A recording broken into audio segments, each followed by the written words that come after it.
All right, the link is shared. I think that we can just start then. Martin, do you want to go first? Sure. So I created a new ticket related to computing the new head eagerly when getting a new block, because it's also related with the updates to the execution client. And I think it's something that we have talked about, like not having to compute every time someone calls get head. So yeah, create a ticket for that. Feel free to chime in. I'm continuing to work on the um, on getting the testnet ready. I still have to remove some hard-coded defaultages, and then I'll be good with that. Hopefully it will work. I did some tests, and there was something that wasn't working. So yeah, I'll be working on getting that fixed so that we have a testnet working. That's it.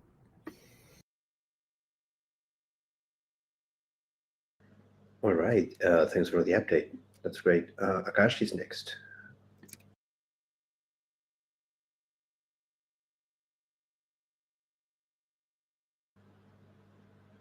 I think you're muted if you're saying anything, Akash.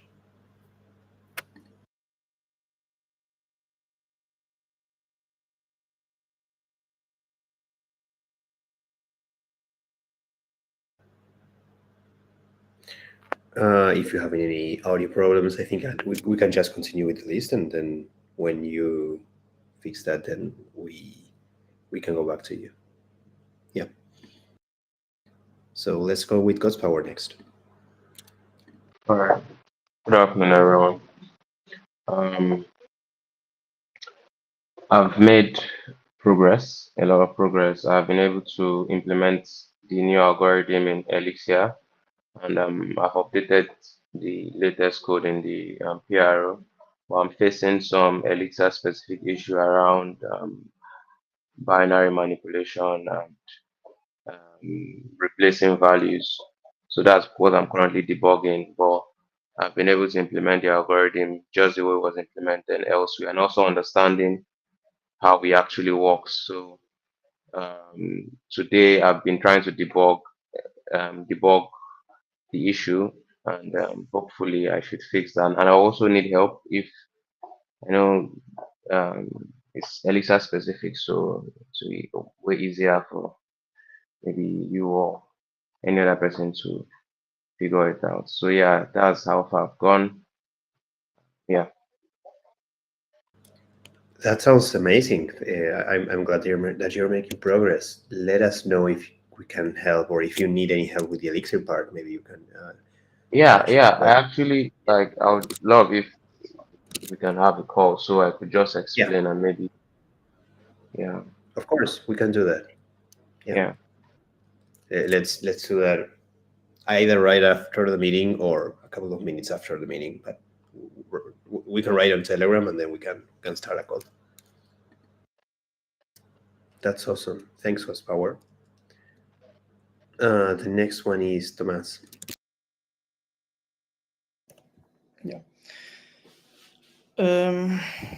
Last Friday, I worked on adding the cache cleanup I mentioned in the last daily. We managed to merge that in also on Friday. Today I was gonna work on removing the duplication of block storage. We currently store blocks in our store object and in the database. The idea is just to store them in the database, also with beacon states, until we clean them up.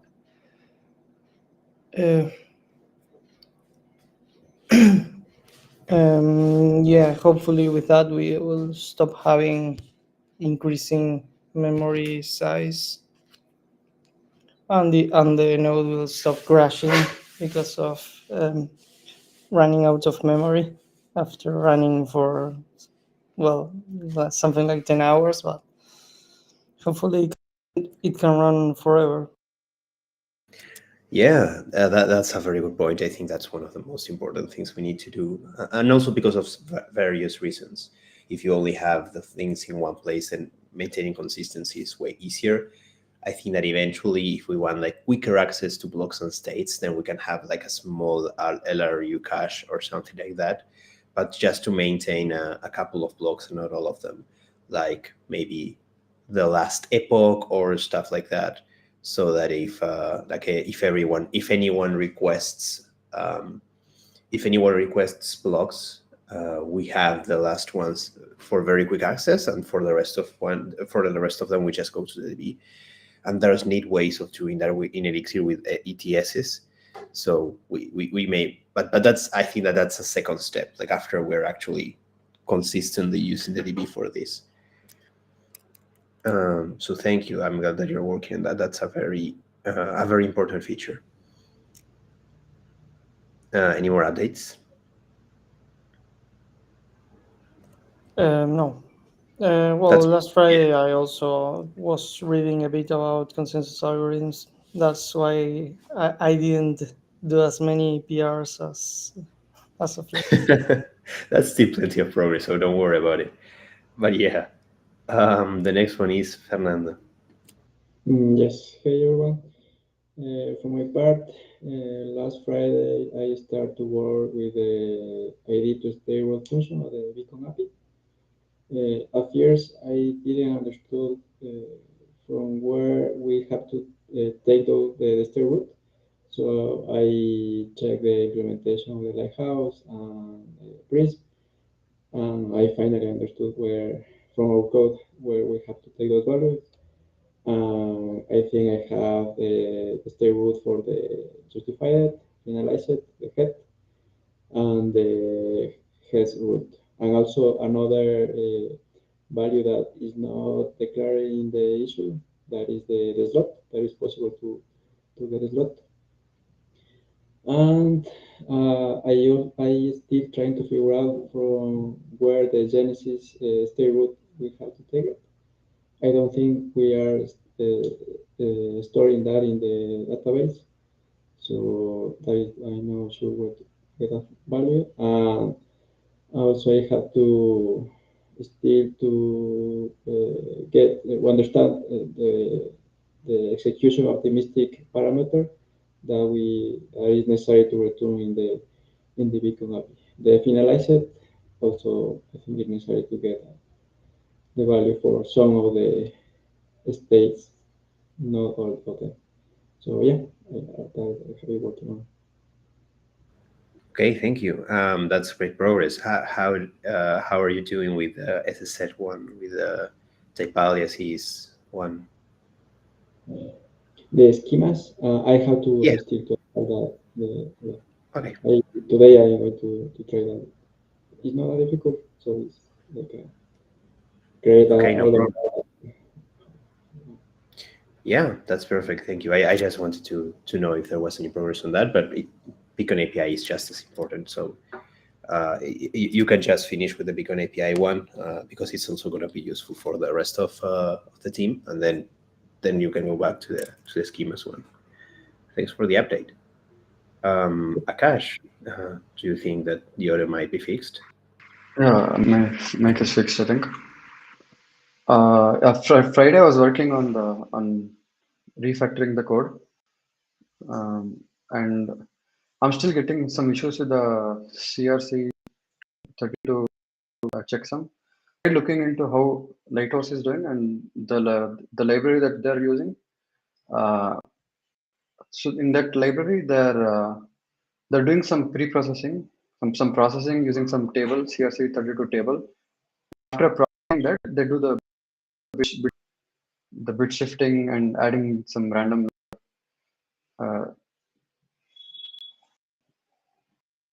Yeah, But let's talk about this in Telegram.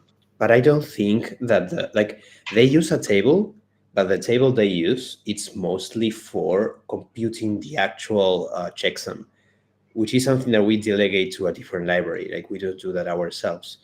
So I think let's definitely talk about this in detail in Telegram so that we can make sure that we are on the same page, because maybe I'm not seeing something, and that's That's most likely the case. But I think that probably the issue does not lie within the table that they're using, because that's completely implemented by the CRC22 library that Erlang already has. That's like handled internally, and the only thing that we are doing is like masking and doing the wraparound. What we can do is we can see, like, there's two things that we can do. We can have like a random binary buffer of a certain number of bytes, and we can just perform the checksum over that without the wraparound and seeing if their output is the same as ours. And if that's the case, then we are 100% sure that the checksum algorithm is not the problem, and then we can focus in the wraparound plus addition of the constant and that kind of stuff. Like, I think that the current thing that we need to do is diagnose where the problem is. If the problem is the checksum, if the problem is the wraparound and masking, etc. But let's continue the discussion on Telegram.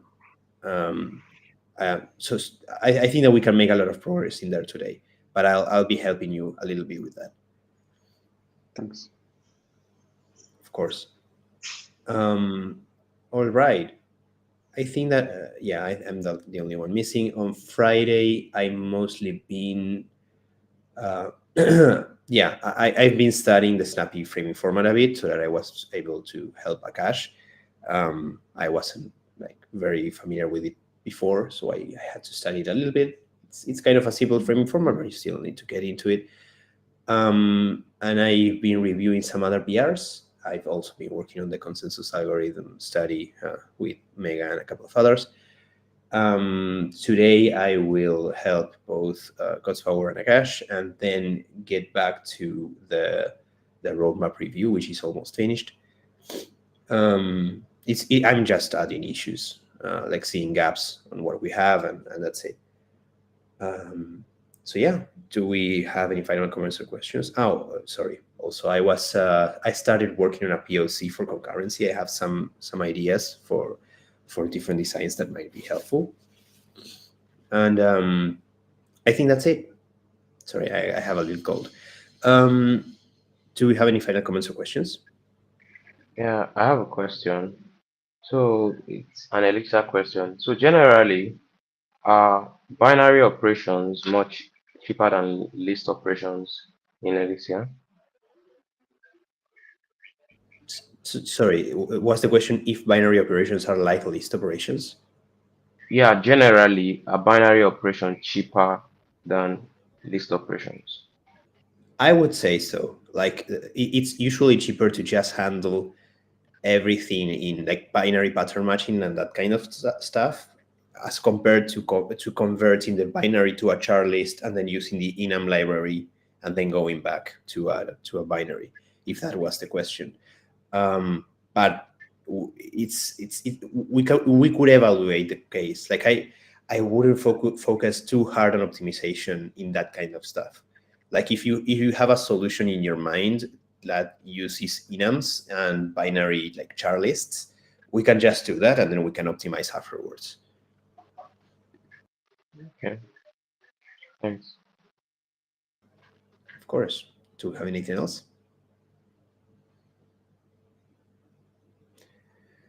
All right. Thank you everyone for coming. I'll see you all in a little bit, or if not, see you all in the daily tomorrow.